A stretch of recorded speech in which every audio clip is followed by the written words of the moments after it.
নমস্কার বন্ধুরা, আজকে 14 শাক 14 প্রদীপ। পূর্বপুরুষকে 14 প্রদীপ দেখানোর নিয়ম আছে, প্রত্যেকটা বাঙালি বাড়িতেই তাই হয়ে থাকে। তো আমি এই যে 14 রকমের শাক এনে রান্না করা শুরু করেছি, আলু, বেগুন, কুমড়ো, বড়ি এইসব দিয়ে।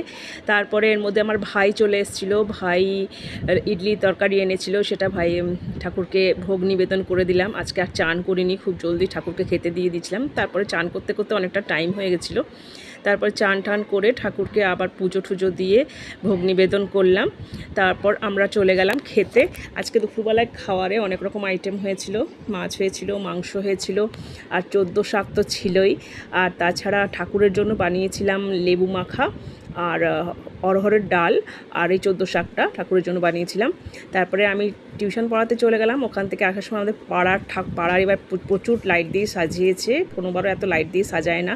তো আমাদের আশেপাশে গলি একদম লাইটে একদম পুরো আলোয় আলোকিত হয়ে আছে, খুব সুন্দর লাগছে দেখতে। দিওয়ালি একটা আলাদাই ভাইবস থাকে।